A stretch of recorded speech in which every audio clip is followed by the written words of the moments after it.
Hi welcome to Poojashree Bhaskar YouTube channel. ಇನ್ಸ್ಟಾಗ್ರಾಮಲ್ಲೆಲ್ಲ ತುಂಬ ಜನ ಮೆಸೇಜ್ ಮಾಡಿದ್ರಿ ನಿಮ್ಮ ಮದುವೆ ಸೀರೀಸ್ನ ಸ್ಟಾರ್ಟ್ ಮಾಡಿ ಅಂತ. ಸೊ ಅದಕ್ಕೋಸ್ಕರ ನಾನು ನನ್ನ ಮದುವೆ ಸೀರೀಸ್ನ ಇಲ್ಲಿ ಹೇಳಕ್ಕೆ ಹೊರಟಿದ್ದೀನಿ. ಎಂಗೇಜ್ಮೆಂಟಿಂದ ಮದುವೆಗೆ ಇದ್ದಿದ್ದು ಬರೀ 25 ಡೇಸ್ ಗ್ಯಾಪ್ ಅಷ್ಟೇ. ಸೊ ಆ 25 ಡೇಸಲ್ಲೇ ನಾವು ಎಲ್ಲ ಪ್ರಿಪ್ರೇಷನ್ ಕೂಡ ಮಾಡ್ಕೋಬೇಕಿತ್ತು.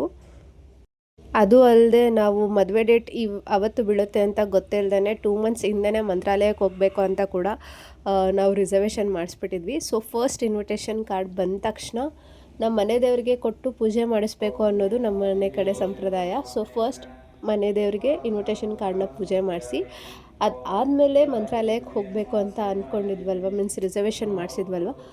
ಸೊ ಮಂತ್ರಾಲಯಕ್ಕೆ ಹೋಗಿ ಅಲ್ಲೂ ಕೂಡ ಇನ್ವಿಟೇಷನ್ ಕಾರ್ಡ್ಗೆ ಪೂಜೆ ಮಾಡಿಸ್ಕೊಂಡು ಮದುವೆ ಎಲ್ಲ ಚೆನ್ನಾಗಾಗಲಿ ಅಂತ ಕೇಳಿಕೊಂಡು ಬಂದ್ವಿ.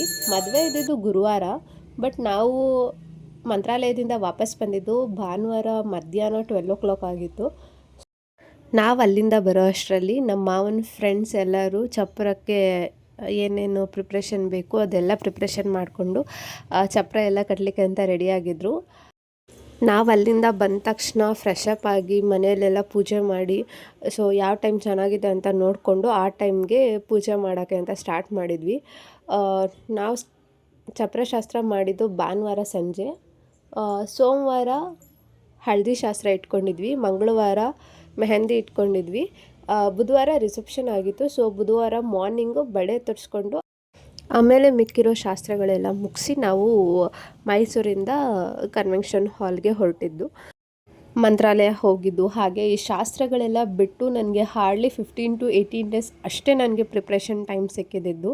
ಸೊ ನಾನು ಅಷ್ಟರಲ್ಲಿ ಇರೋ ಸಣ್ಣ ಗ್ಯಾಪ್ ಟೈಮಲ್ಲೇ ನಾನು ಸ್ಟಿಚಿಂಗ್ ಆಗಿರಬಹುದು ಅಥವಾ ಮೇಕಪ್ ಆರ್ಟಿಸ್ಟ್ ಯಾರಿರ್ತಾರೆ ಅಲ್ಲಿ ಟ್ರಯಲ್ ತೊಗೊಳ್ಳೋದಾಗಿರ್ಬೋದು ಅಥವಾ ಮೆಹಂದಿ ಆರ್ಟಿಸ್ಟ್ ಆಗಿರ್ಬೋದು ಎಲ್ಲನೂ ಹುಡುಕಬೇಕಿತ್ತು. ಹಾಗೆ ಅದ್ರ ಜೊತೆಗೆ ನಂದು ಸ್ಯಾರಿ ಸೆಲೆಕ್ಷನ್ನು, ಅದ್ರದ್ದು ಸ್ಟಿಚಿಂಗ್ಸು, ಅದಾದಮೇಲೆ ಇನ್ನು ಮದುವೆ ಪ್ರಿಪ್ರೇಷನಲ್ಲಿ ಶಾಪಿಂಗ್ಸ್ ಎಲ್ಲ ಇರುತ್ತಲ್ವ ಅದೆಲ್ಲ ಮಾಡ್ಕೋಬೇಕಿತ್ತು. ಸೊ ನಾನು ಎಲ್ಲನೂ ಮಾಡ್ಕೊಂಡಿದ್ದೆ. ಒಬ್ಬಳೇ ಮಾಡ್ಕೊಳಕ್ಕಂದಿದ್ರೆ ತುಂಬ ಕಷ್ಟ ಆಗಿರ್ತಿತ್ತು ಮೇ ಬಿ. ನನ್ನ ಅಕ್ಕ ಕೂಡ ನನ್ನ ಜೊತೆ ಇದ್ದರು. ಸೊ ನಾವಿಬ್ಬರು ಸೇರಿಕೊಂಡು ಎಲ್ಲನೂ ಪ್ರಿಪ್ರೇಷನ್ ಮಾಡ್ಕೊಂಡಿದ್ವಿ.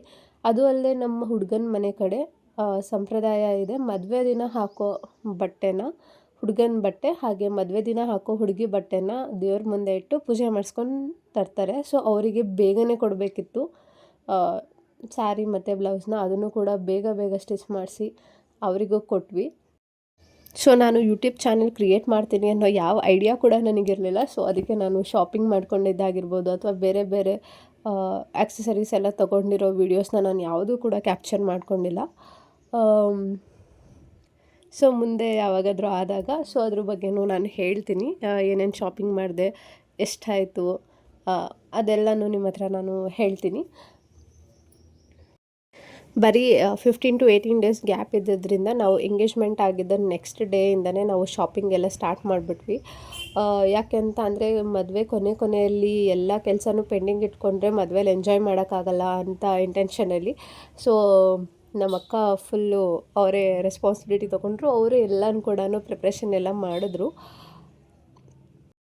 ಈ ವಿಡಿಯೋ ಕ್ಲಿಪ್ಸ್ ಎಲ್ಲ ನಾನು ಮೆಮೊರಿಗೆ ಅಂತ ಶೂಟ್ ಮಾಡ್ಕೊಂಡಿದ್ದು, ಯಾಕಂದರೆ ಫೋಟೋಗ್ರಾಫರ್ಸ್ ಕೊಡೋದು ಲೇಟ್ ಆಗಿಬಿಡುತ್ತೆ ಅನ್ನೋ ಇದಕ್ಕೆ ಏನಕ್ಕೂ ಇರಲಿ ಅಂತ ಮೆಮೊರೀಸ್ಗೆ ಅಂತ ಶೂಟ್ ಮಾಡ್ಕೊಂಡಿದ್ದು. ಸೊ ಯೂಟ್ಯೂಬ್ ಚಾನಲ್ ಕ್ರಿಯೇಟ್ ಮಾಡ್ತೀನಿ ಅಂತ ಮೊದಲೇ ಗೊತ್ತಿದ್ದಿದ್ರೆ ಮೇ ಬಿ ವರ್ಟಿಕಲಾಗೆ ಶೂಟ್ ಮಾಡ್ಕೋತಿದ್ದೆ ಅನಿಸುತ್ತೆ. ಸೊ ಅಪ್ಕಮಿಂಗ್ ನಾನು ಏನೇ ಶೂಟ್ ಮಾಡ್ಕೊಂಡ್ರೂ ಇನ್ಮೇಲೆ ವರ್ಟಿಕಲಾಗಿ ಶೂಟ್ ಮಾಡ್ಕೋತೀನಿ, ಅಪ್ಲೋಡ್ ಮಾಡ್ತೀನಿ. ಸೊ ನನ್ನ ಚಾನೆಲ್ನ ಇನ್ನೂ ಯಾರಾದರೂ ಸಬ್ಸ್ಕ್ರೈಬ್ ಮಾಡ್ಕೊಂಡಿಲ್ಲ ಅಂತ ಅಂದರೆ ದಯವಿಟ್ಟು ಸಬ್ಸ್ಕ್ರೈಬ್ ಮಾಡ್ಕೊಳ್ಳಿ. ಹಾಗೆ ನಿಮ್ದು ಯಾವುದಾದ್ರೂ ಕ್ವಶ್ಚನ್ಸ್ ಇದ್ದರೆ ಅಥವಾ ಬೇರೆ ಯಾವುದಾದ್ರೂ ಸೀರೀಸ್ ಸ್ಟಾರ್ಟ್ ಮಾಡಬೇಕು ಅಂತ ಏನಾದರೂ ನಿಮ್ಗೆ ಅನಿಸಿದರೆ ದಯವಿಟ್ಟು ಅದನ್ನು ಕಮೆಂಟಲ್ಲಿ ನೀವು ಹಾಕಿ, ನಾನು ಅದೇ ಥರ ವೀಡಿಯೋಸ್ನ ಮಾಡಲಿಕ್ಕೆ ಟ್ರೈ ಮಾಡ್ತೀನಿ. ನನ್ನ ಈ ಚಾನಲ್ಗೆ ನೀವೆಲ್ಲರೂ ಸಪೋರ್ಟ್ ಮಾಡ್ತೀರಾ ಅಂತ ನಾನು ಅಂದ್ಕೊಂಡಿದ್ದೀನಿ. ಸೊ ಹೀಗೆ ಸಪೋರ್ಟ್ ಮಾಡ್ತಾಯಿರಿ. ಹಾಗೆ ನನ್ನ ಚಪ್ರಶಾಸ್ತ್ರದ ಕಂಪ್ಲೀಟ್ ಔಟ್ಫಿಟ್ ನಾನು ಈ ಥರ ಹಾಕಿದ್ದೆ, ಹಾಗೆ ಹೀಗೆ ಕಾಣಿಸ್ತಾ ಇದ್ದೆ. So thank you so much ವಿಡಿಯೋನ ಕಂಪ್ಲೀಟಾಗಿ ನೋಡಿದ್ದಕ್ಕೆ.